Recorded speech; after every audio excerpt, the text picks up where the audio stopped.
person doesn't have a passport?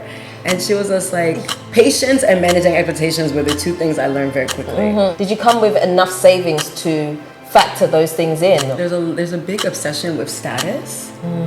What is your head like? What is your heart like?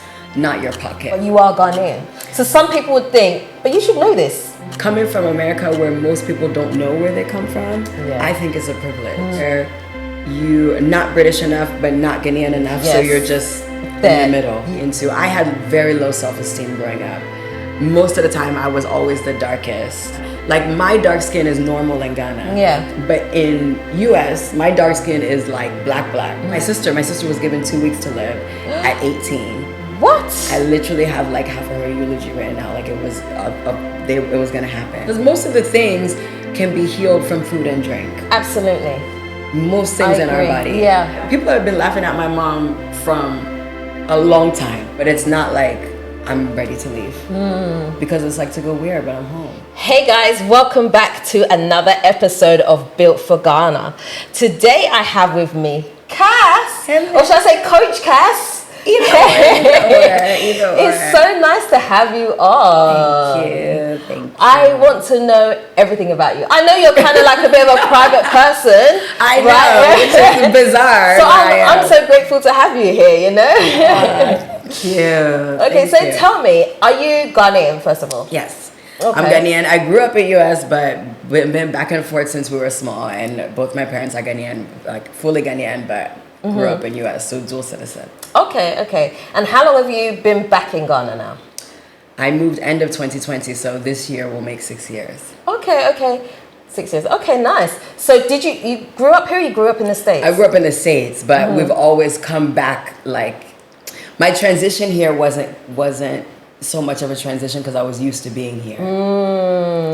Every year we would come to Ghana, and not just Christmas time. It was like all throughout. Okay. Would you come for long periods or just like 2 weeks? The longer periods were as I got older. When we were younger, for anybody who's like first generation or can relate, Ghana was a punishment. Yes.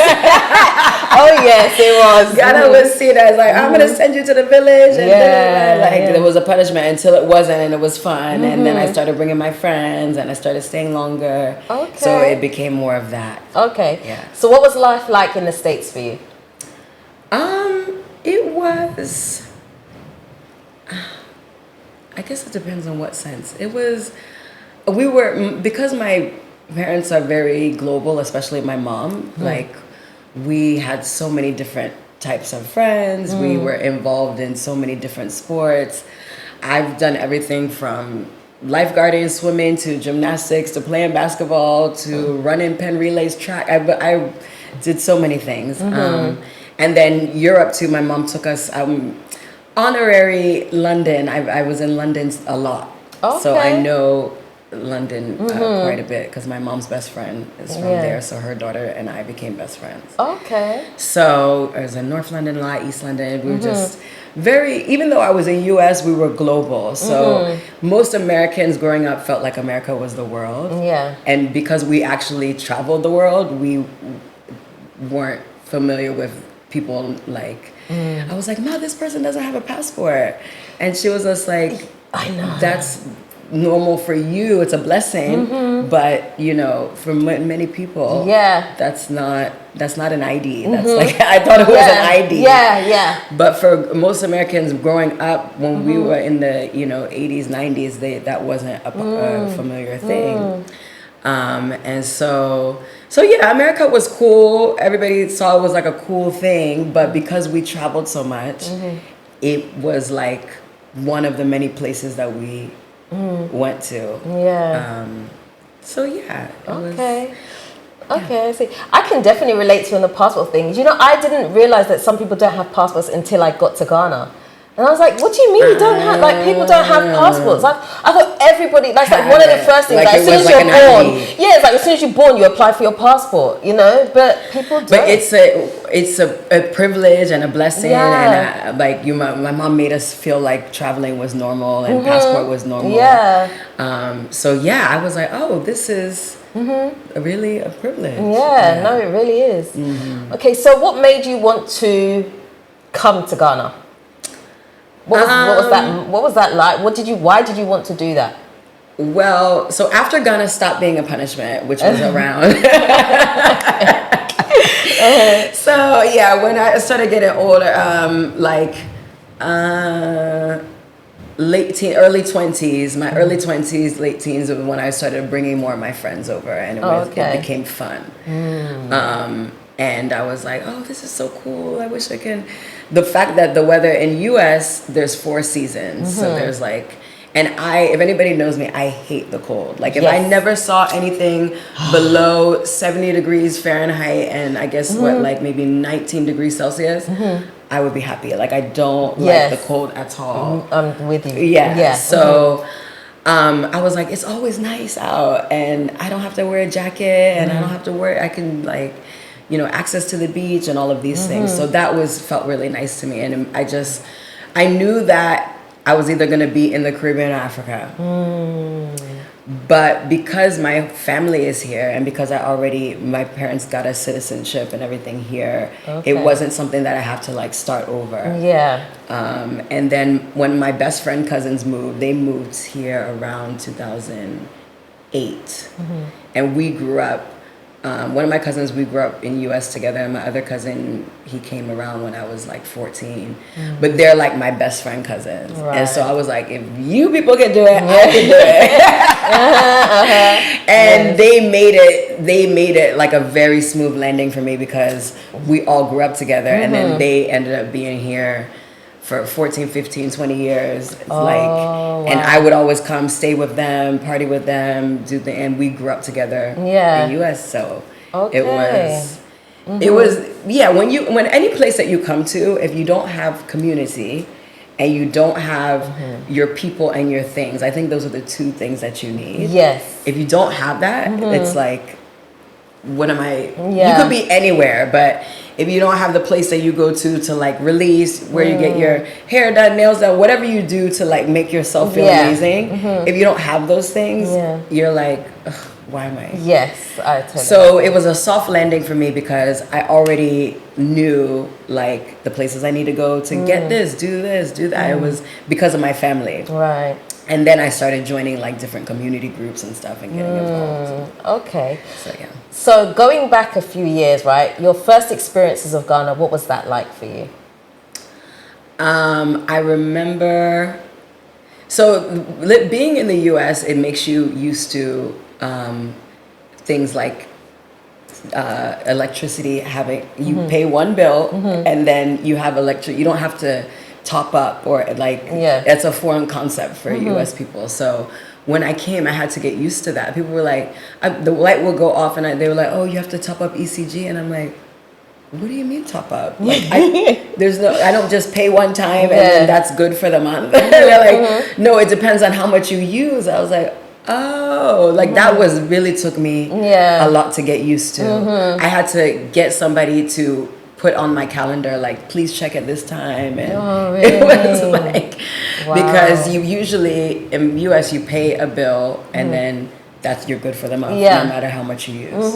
And you could turn on the light, turn it off, and the water, everything. So it made you appreciate things. I think I took advantage of things more, like electric, like water. And those things are fine in Ghana, depending on where you're living, but it's something that I took advantage of. I mean, took for granted. Yes. Yeah. And so my first experiences, I knew that people were late because, Black people, Ghanaians, West Indians, time is not our favorite. Yes. I get it. And I'm not going to say for all people, but a lot of people, they have a problem with time, right? So I get that. What I had to get more used to is, the managing expectations of the time.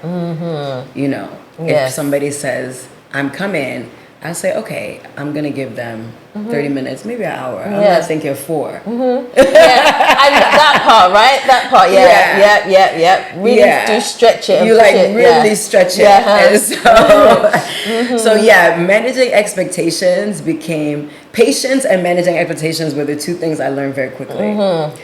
Because other people are not culturally familiar with managing expectations, I had to do that for myself. Right. And I learned that extremely quickly. So if you don't, then you get frustrated. Like, Yes. why did this person say they can do it and they can't? Yes. Why did this person say they're going to be on time and they can't? Why did they tell me they know it and they don't? So I just automatically kind of assume the worst. Yeah. So you actually surprise me with the best if you do well. That's the best way to do it, honestly. Yeah, and I have a plan B for everything and everybody. Yes. So because I assume disappointment, I'm not disappointed because I've already assumed it. Yeah, I got you. So I quickly learned that quickly and learned not to take things personally. Because if you do, you're like, well, why did they do that? Or why did they? It's like, no, this is just either a behavior that they do, and which has nothing to do with you, or they say things a certain way that has nothing to do. And I think that's just in life in general. But Ghana, my patience is to the sky. I have so much patience. I already have patience, but Ghana taught me better than me. patience to the sky because. What are you gonna do? Go and shout and yell and curse at people? It doesn't just do look anything. at you. Yeah, they're gonna look at you like, Madame, go sit down. Yeah. God bless you. No, it's very true. I learned that very quickly as well. Yeah, so you just, something happens, okay. Maybe it wasn't meant to happen. We'll do something else. Yeah. Because there's literally nothing you can do. So you just have to be grateful for things not turning out worse than they did and just find another way. No, absolutely, you're right. So that's my first interactions in Ghana was like, okay, time, expectations. Yeah. I'm going to have to make sure that I'm on point with what I know because you can't affect other people. Yeah. That's when you get frustrated trying to change other people. Exactly.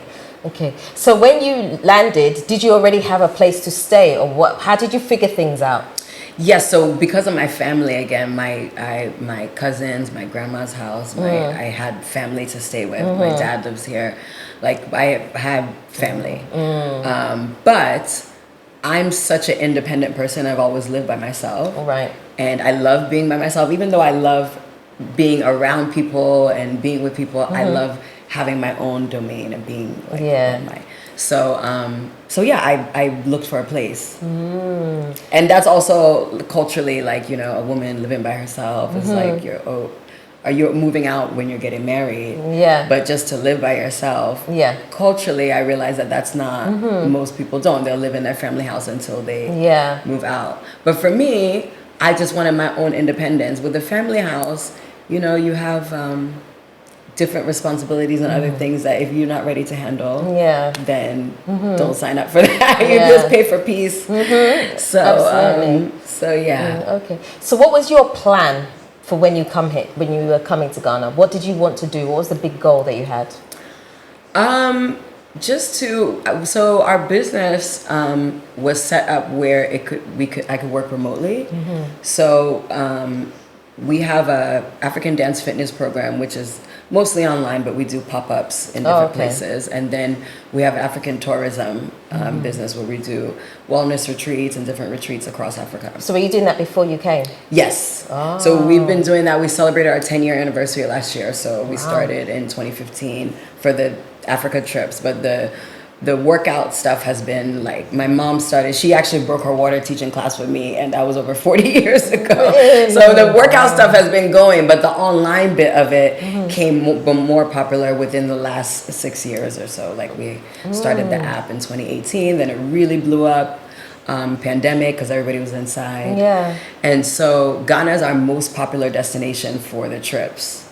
Really? Most popular destination. Excited. This week we have cultural immersion, we have history, we have community service with our students from New York and North Carolina. They are here to fully immerse themselves in Ghana, get a great experience, and give back to the community.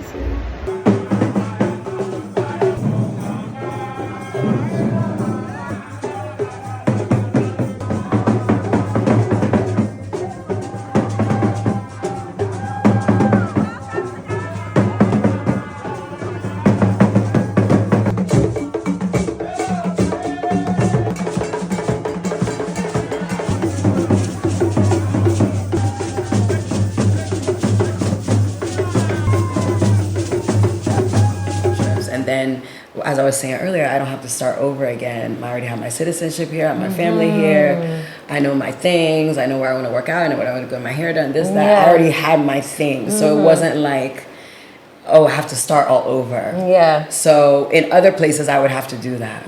So I said, okay, let me do Ghana because I don't have to start over. But before that, I was nomadic. I was like, I was in Miami. I went to Brazil. I was in Trinidad. People were like, where do you want to be? I was like, wherever makes me happy. And wherever was sun, good music, good food, good vibes. That was my that was my thing. Wow. So yeah, but Ghana worked. Did you come with a lot of savings? Because Ghana can be expensive, right? Especially when you first initially land. And like you say, you're going to look for an apartment and stuff like that. Did you come with enough savings to factor those things in, or did you think I'll figure it out and just work it alongside the business, my earnings? I want to say that I was responsible, but I mean I had savings. I had savings, but Ghana will put a dent in those very quickly. So I just, because I came, some people come and they don't have a job already, but I was working ongoing, so it was like I had my savings, but because we were working ongoing, it was. And then another great thing about Ghana and across Africa, there's so many opportunities. So you're like, oh, I never thought about that. Or this works really efficiently in US or UK. You have to come and see how that can work in Ghana, adapted Ghana way. You can't just say like, oh, this is going to work.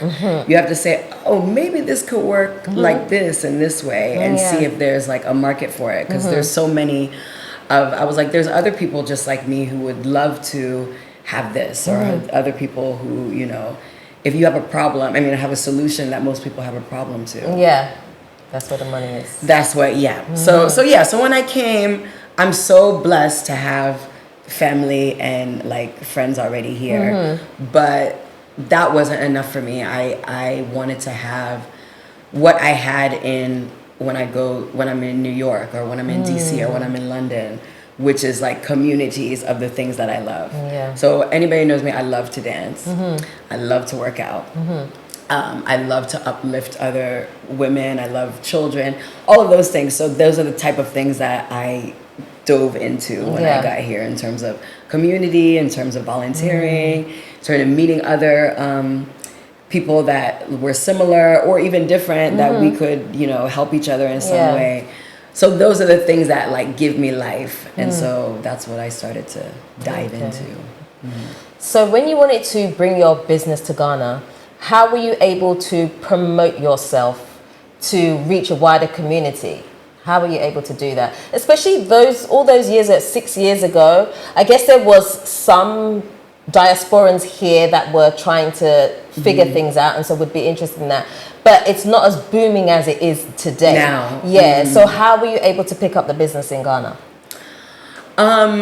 Mostly through the communities, like I was saying, like there's wellness communities, because our business is centered around fitness and wellness and dance. Those are the communities that I would join here, whether it's a club or a group or a meetup, or I might be at a cafe and somebody's working, like, girl, I like your hair. I'm like, okay, cool, what's your name? We just start talking.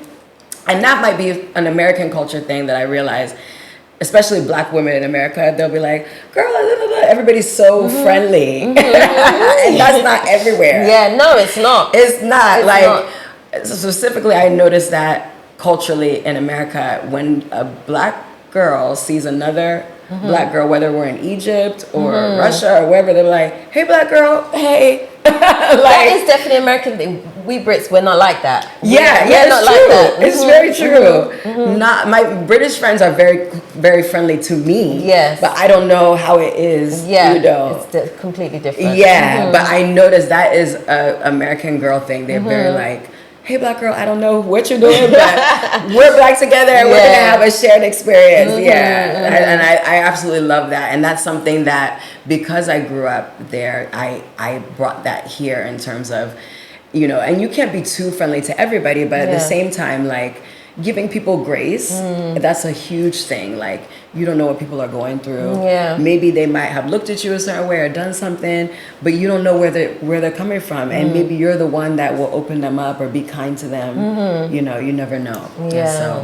Okay. Yeah. So tell me, what has been tough for you about Ghana? aside from like the whole electricity, water issue that most people face, what has been like unique to you that you have found really difficult here? People's obsession. There's a big obsession with status. What you're wearing, what you're driving, what you're what you do. There's a big association with status, and my association is more here and here. What is your head like? What is your heart like? Not your pocket. And here it's about your pocket. It feels that way. Not everybody, but there is an obsession with status and what you do, who you are. Maybe some people might not talk to you because you don't run with a certain crowd or look a certain way or dress a certain way or and so I'm having to just manage that and know that, managing my own expectation to know that's how it is. I chose to be here. So if I chose to be here, then I have to know if majority of people are obsessed with those things, I have to dress accordingly or be accordingly, still stay true to myself, but knowing that I might get treated differently if I'm wearing my gym clothes into the bank versus another type of attire, or I might get, just because of where I am when in Rome. So those are things that I'm adjusting to. Have you ever had an experience where you've been rejected just because of how you're potentially seen? Maybe people don't really know who you are, and you've walked into a room and you felt like, do you know what I mean? Like you're not that you're not welcome, but you're not part of this type of group. Have you ever felt that? I'm trying to think. Most of the time I look different from most people, just in general. So when I go to somewhere, I'm usually like dressed differently or just different. So I'm used to that being the different one. And most people are like, I've had so many questions. Are you an artist? Are you a football player? They don't know what to make of me. Like my hair, but so many different things. It's just different. Are you Kenyan? Are you Ugandan? They just don't know. And then when I open my mouth, then there's so many different questions and things. So I think it's more people being curious or being like, okay. I think, people are just more curious, not really rejection, but they're just asking all kinds of questions to figure out, okay, if you're not from this family or this money or this why are you here? They won't say that, but they're just trying to figure that out. No, I get it. So in Ghana, like, I think it's more recently that people have even been accepting of locks, right? Oh yeah. So I mean, you have your hair natural, very, very different, right? You've got it blonde and it's cut and all of that. How have people been receptive to your hairstyle here? It's been, I remember I was literally chased, not running after, but like driving. Like the police were like, stop. And I thought that there was something wrong. Yeah. Like pulled me over and were like, we like your hair. What? So you literally made me like nervous to tell me you like my hair? What? Yeah. I thought it was so crazy. But I get a lot of, like, oh, I like your style. I like your, people mostly think I'm an artist or a football player. But that's a nice thing though. I mean, it's nice because you're standing out, because you're being unique, And I really like that. I don't like the whole, everybody's kind of like the same. Looking the same. Yeah, I've always liked to be different in terms of like style and how I, Because for as long as I've seen you online, you have been different. Thank you. And you seem comfortable in that. Yes, very. I would feel non-comfortable if I'm trying to be like everybody else. Because it's like, no, this is who I am. And as you get older too, you're just like, either you like me or you don't. Yeah. I'm still going to be breathing anyway. It doesn't change your bank balance, it doesn't change my oxygen. It doesn't change my bank account. So whether you like me or you don't, it doesn't affect my livelihood. So I might as well just do whatever I feel. Yeah, I understand.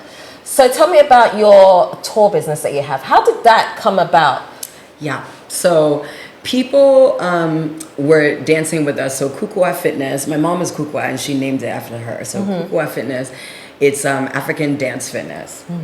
So people were dancing and working out with us through music and dance, like to different African countries. So in one class, they would have visited Malawi, Ghana, Nigeria, and they were like, we physically want to go. If we're dancing, why don't we physically go? So most of the clientele in US and in Europe and in other places that we went to said, can we go on these trips? So that we started that in 2015. Wow. So we started in Ghana because Ghana was home, obviously, and then we branched out and we do all over now, from Zimbabwe, Zambia, Uganda, Rwanda, South Africa, Morocco, Ivory Coast, Senegal, all over. Wow, that's pretty amazing. And it's growing? Yes.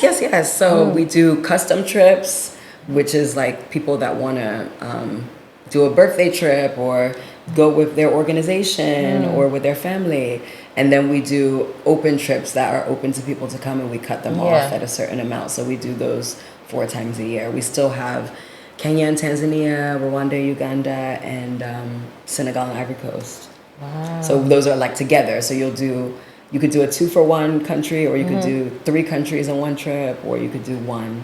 Oh, right. Okay, I see. And what's the most people you've ever had on a trip before? Close to 100. Really? Yeah. What? And you were able to manage that? Yeah. And well, it's not just us. This is like our team. Okay, so you have staff. Yes. In different countries, we have staff that help. How are you able to manage that if you're not there? How do you have staff? It's really over the years. These are people that we've worked with over the years. So and trust is a big thing. Yes. So, from the drivers to the guides to the greeters to the hotel people and things change. In 1 year, there's new restaurants, new hotels, new everything. So that's why we're always trying to stay in the loop of what's happening, what's going on, because even in Ghana, you leave for a couple months and come back, and there's all these new things. Yeah. So Absolutely. same thing with other countries. So those people on ground, and our company is called Africa With Us, because it's not just with us. It's like with us is metaphoric for all the different teams that we have in each place. So you become part of us as the family when you come. Okay. So what's it been like in Ghana, having staff and working with staff? What's that experience been like? Feeling like family. The dynamic is more a family dynamic than it is like U.S. people working wise is more work. Ghana, it's work, but culturally, like you don't just, when you want to get something done, you don't just say like, okay, let's talk about whatever we want to get done. You say, how's today? How's your mom? How's this? How's that? I actually had to get used to that because I'm, all right, can we talk about the budget? Yeah. But you have to be like, okay, so how are you, Mrs. Rudy Huxtable? Like, why are you so rude? Yes. Yeah, it's like more of like, well, are you good? Did you eat today? Are you? And I'm like, okay, great. Can we talk about the budget? Yeah. Yeah. I get that. I think that's definitely like a Western thing because that also translates to texts as well. Have you found that when people text you, hi, then it's how are you? Okay. How's the family? Yeah. And they go through all these steps. Just text me with what you want. What you want. Like, hey, I need this. So it was like, and I'm also used to saying hey. I have to stop saying that. I say hey. Because I say hey all the time, but in Ghana it's like hey, like you're a dog or something. But I'm so used to being like, hey guys, hey, da da da, because so also. So what do you change it to? Hi, good afternoon, good morning. I have to consciously just do that culturally because hey is seen as an insult. And so those are other things It's very interesting that you're having to brush up on those things, but you are Ghanaian. So some people would think, but you should know this. But because of where I grew up. If I went to school in Ghana and I grew up in Ghana, but I was here all the time, but we had a Western way of growing up. And so you know, yeah, it was like growing up Ghanaian in America. So like, you know, you still have to say yes mom, yes dad, yes auntie. You still have to do the Ghana things, but because you're in an environment, you also pick up that too. So it's very, so I'm Ghanaian, but also because I grew up in America too, I'm also that American side, you know, so I have to like find the balance. And then there's a middle ground, and you experience this too, where you're not British enough, but not Ghanaian enough. So you're just in the middle. Yeah, definitely. Yeah. So you just, I remember in school, like we would have like soup for, people would have like peanut butter and jelly and fruit roll-ups and all these things my mom would make us soup and jollof rice and all these things. And they're like, what's that? And why does it smell like that? And da, da, da. And, you know, it was, then you don't feel accepted there, but then you come to Ghana and like, why is your accent like that? And you think you're better because this, all kinds of things. Yeah. So you end up hanging with other people that are just like you. Yes. Because they have a relation and they can understand both sides. Yeah, absolutely. Yeah. Do you think it's ever possible to break that mold where it doesn't feel like there's a middle? You can come to Ghana and be Ghanaian.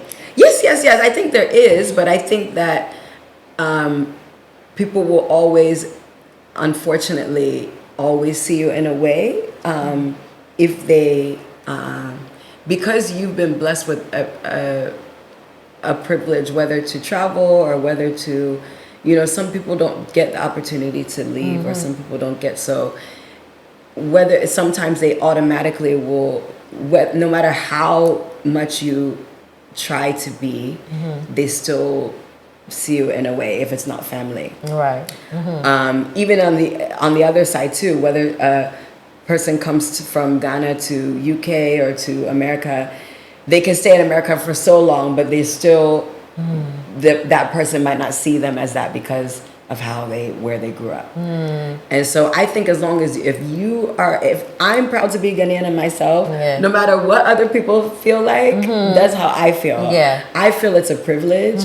Coming from America where most people don't know where they come from, I think it's a privilege. I remember my UK friends telling me, Cass, when we came to America, all the black people were telling me another state that they were from, because in UK, you're either West Indian or African. In America, most black Americans, unfortunately, because of the slavery, don't know. So they'll just say, oh, okay, I'm from South Carolina, I'm from Texas. They said, no, where are you really from? I said, well, maybe in Africa somewhere. And you don't realize that it's actually a privilege that you even know. Yeah, it's very true. But from UK, people, there's no black British. Either you're black West Indian or black African. Like you're not just black.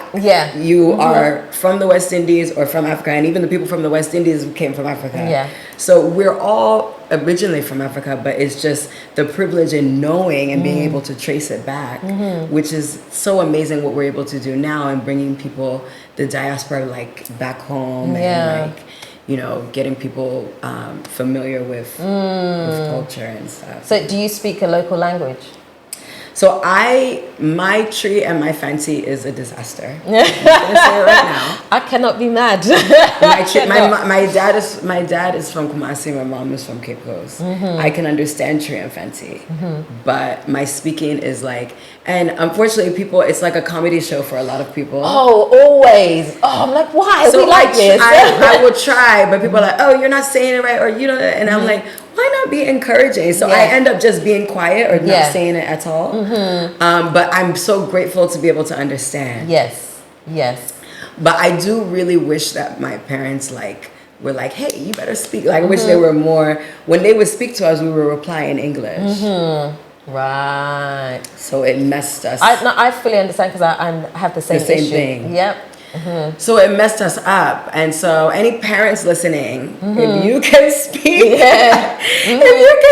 you better make sure your children can speak, because it actually pains me that I can't express myself. If you were to talk to me in Tree or Fancy, I would sound like I'm a 2-year-old, because I'm trying to piece words together and I can't.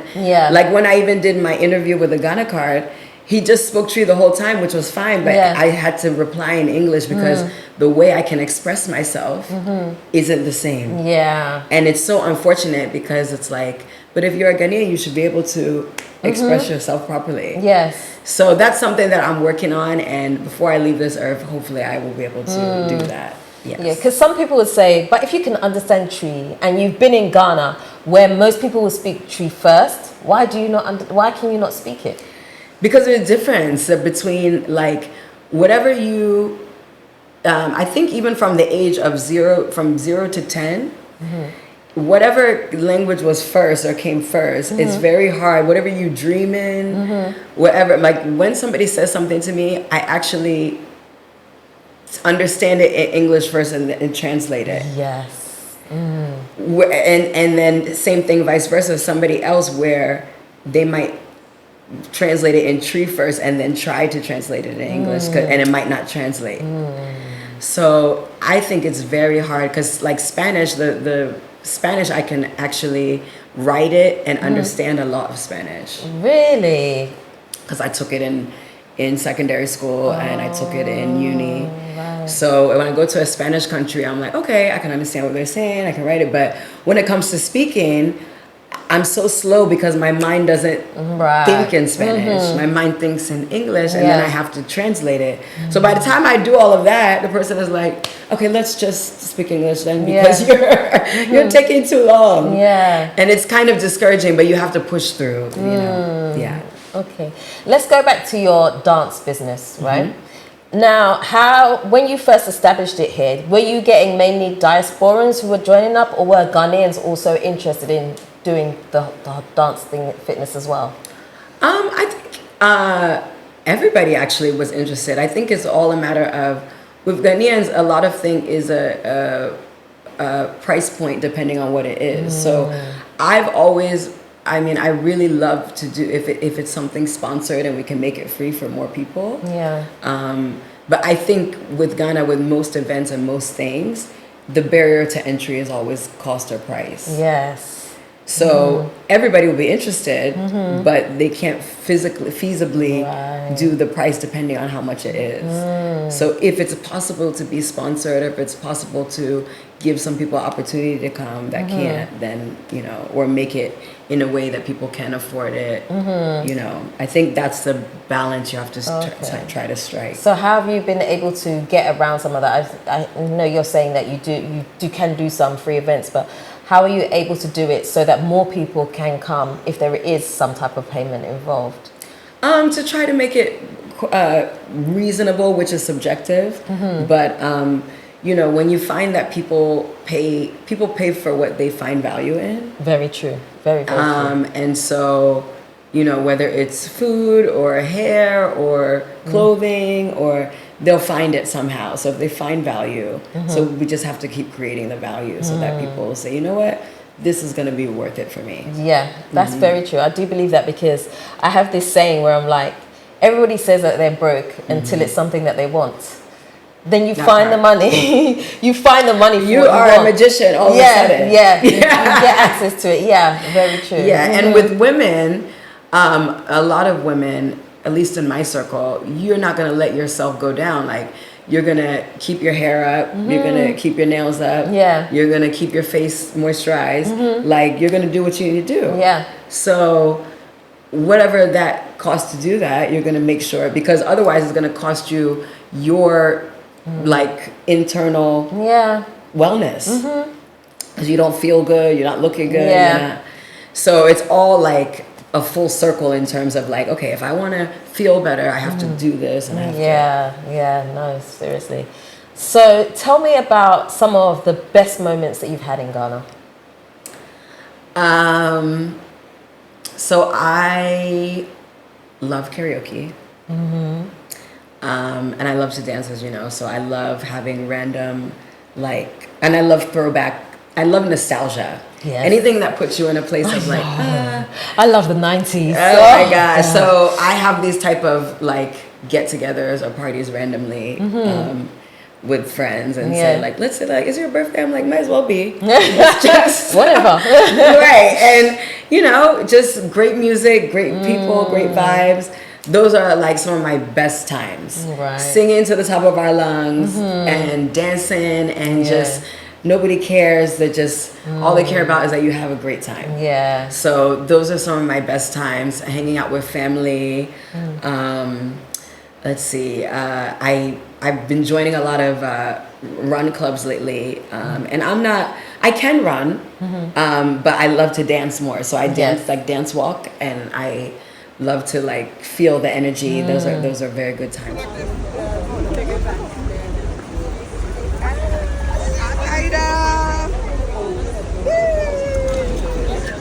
Alright, we're gonna take it back. Okay, ready? Take it back, like. Oh, me, I'm doing. Okay. And there's work and then there's personal, but because what I do is what I love, it intertwines so much. So some of my best times are teaching. Some of my best times is like, working out with people, dancing with people, coaching people, mentoring. And then I'm really big into mentoring. We have a foundation. So the travel company we have, Africa With Us Foundation specifically focuses on youth and education. Awesome. We have a midwife and a journalist. Amazing. So I've heard, thank you so much, ladies.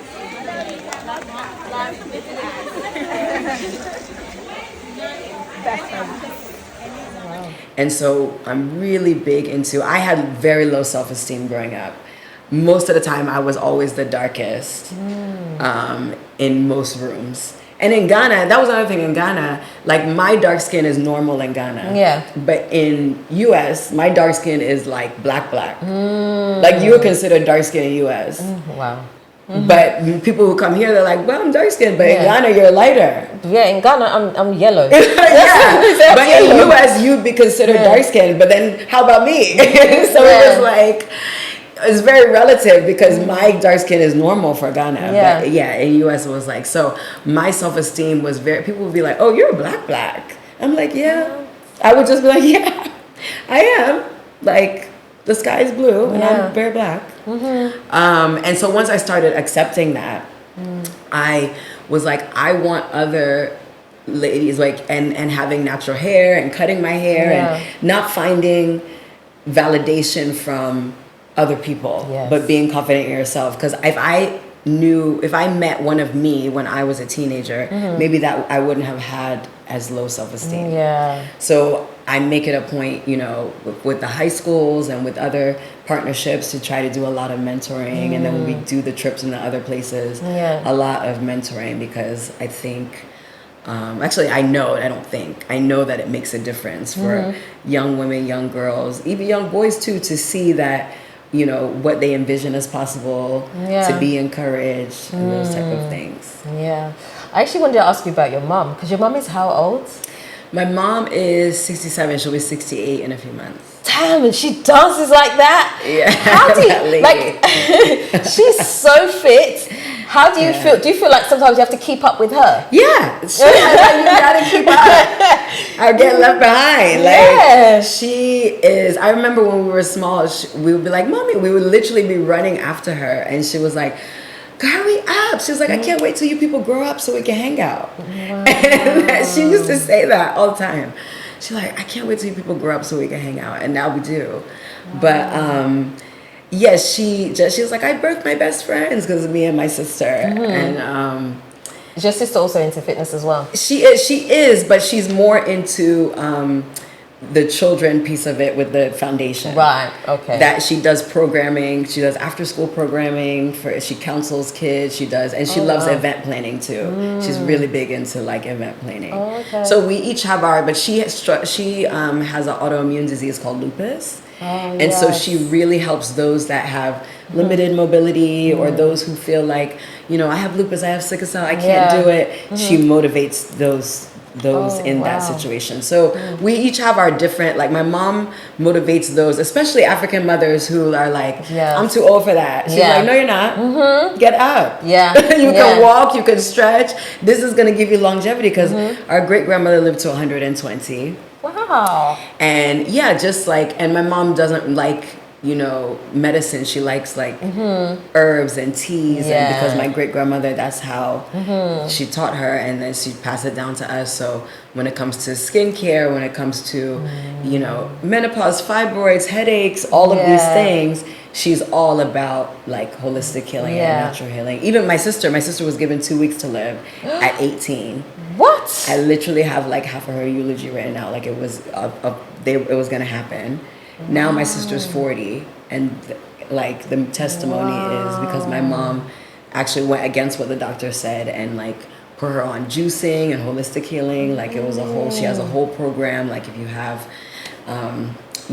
really you're in a situation where you have a death sentence in that sense, that she can help. Wow. Yeah, from like holistic doctors and that type of way of healing. Yeah. She's all about it. Because most of the things can be healed from food and drink. Absolutely. Most things in our body. Yeah. And so yeah, she is a living example, and she like inspires us all of how to have energy, how to actually do things when people are laughing. People have been laughing at my mom from a long time. Really? Like, yeah, like you're dancing still, you're doing this still. It's always like still. I don't know if it's jealousy or I don't know what it is, but it's like, yeah, she was like, and I'll do it forever and ever, amen. Yeah. Because this is how I'm living. She looks great. I'm like, oh my gosh, I need to like. People, they're like, oh, you're still dancing, or you're still, well, how are you wearing this outfit? Or you're, this is even her shirt. She's like, I love that. Yeah, like she's like decided that yes, I'm getting older, but I'm not going to be old. Yes. And she decided she wanted to do dance and fitness, and that's not something that's heard of, especially in the 60s, 70s, in that time frame. Yeah. Even now, anybody over 60 years old, that's unheard of. Yeah. I don't know anybody in the whole 54 countries that's my mom's age doing this. Wow. There's a lot of people in the Western world, but in Africa, and that's why we are the world's leading African-rooted wellness community, because she is the foundation of that. Like those people that are over 60 that are actively doing fitness, wellness, like the whole spectrum, she embodies all of it. Wow. And I don't know anybody, maybe somebody can tell me, I don't know anybody within the continent that's close to 70 that's doing that. Okay. Yeah. So. Have you ever felt being here like, I've had enough, I want to go home? Have you ever had that experience? No, because this has become home. So the States doesn't feel like home to me. It feels nostalgic, and it feels like, I love my friends and my peoples, and I love going to visit, but this is home. And so when people get on my nerves or something happens, it's just like, I'm going to have to find another way. I'm going to have to, but it's not like I'm ready to leave, because it's like, to go where, but I'm home. Yeah. So you really there's no plan B. This is what you're doing. This is what I'm doing. And if it doesn't work anymore, then it'll probably be another African country or the Caribbean. US, I will always, visit, and I'll like always, have ties there, obviously, but this is where I prefer to be. I love that. So where can people find you if they want to know more about your dance, fitness, the tours, all of that stuff? So Kukua Fitness, Kukuwa, Kukua Fitness, on all platforms. And then Africa with Us on Instagram, and our website, africawithus.com, for the trips. But Kukua Fitness, if you just go kukuwafitness.com, you can find everything. Lovely. It's been really great speaking to you. Thank you for having me, Miss Private. I know, right? Well, like she said, you're an introvert. But I'm like, you spoke. I'm like, I'll just let you go. I'm an extroverted introvert. So I'm extroverted, but I like to live alone. I like to have quiet time. Yeah. I can go for days or months without like calling people. I'm the same. In fact, I'm really bad with calling people. Yeah, and it's not because I don't want to. I just am so into my own, like, maybe because my job is to be like that, I like my own. Yes. Yeah. No, I get it. I'm like, please don't call me. Just text me. instead. Just text them. Yeah, yeah. You know, like, you don't need to call. So I get it. Yeah. But yeah, so thank you so much for coming on today. I really you. appreciate your time. Yeah. Thank you. All right, guys, that's the end of today's video. I hope you've enjoyed it. Make sure you do head over and follow Cass on her journey and what she's doing. I can't wait to see what else you do next. I feel like you're not going to stop. You have so much energy. I'm like, I don't know about all that. There's more things in wellness and fitness and dance. We're going to take it to the next level. So watch the space. That's right. I love it. All right, guys, if you haven't already subscribed to this channel, do me a favor. Hit the subscribe button and the notification bell. Don't forget to also like, comment, and share this video. Until next time, we are out. Nutifafa. Done.